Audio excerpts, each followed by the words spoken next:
Magandang umaga mga ka-happy hour.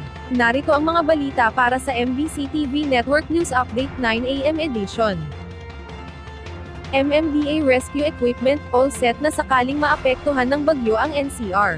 Mas mabilis at mas maayos na responde umano ang maaasahan sa tuwing may bagyo sa Metro Manila, dahil sa bagong programa ng Metropolitan Manila Development Authority na ARTBUS kung saan nakamapa ang mga emergency vehicles at equipment, search and rescue teams, ospital at evacuation centers sa bawat lokal na pamahalaan sa Kalakhang, Maynila. Ayon kay MMDA Chairman Atty. Ramondo Don Artes, malaking tulong ang teknolohiyang ito para maka-assist ang isang LGU sa ibang lugar sa Metro Manila, na magkukulang ng resources.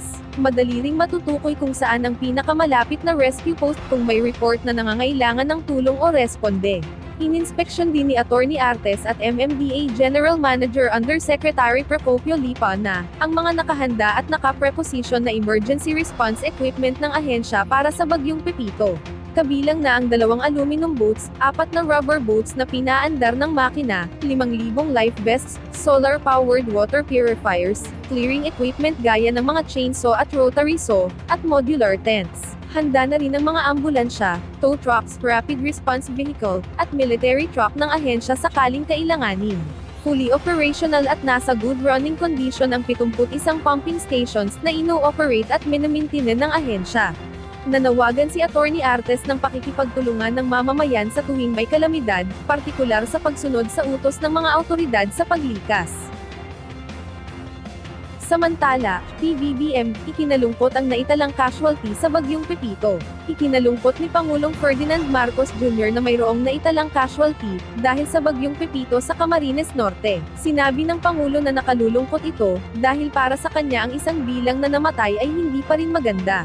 Gayunpaman, mabuti na lamang at hindi naman sentindi ng unang inasahan nila, at kinatakutan ang idinulot ng bagyong Pepito. Pinasalamatan ng Pangulo ang lahat ng lokal na pamahalaan at mga ahensya ng gobyerno, na nagtrabaho para maiwasan ang matinding epekto ng bagyo. Pinasalamatan din ito ang publiko na nakipagkooperasyon o ginawa ang parte nila, para maging madali sa lahat ng pagtugon sa sitwasyon. Ito na ang pang-anim na bagyo, na binuno ng lahat. Isang malungkot na balita mga ka-happy hour.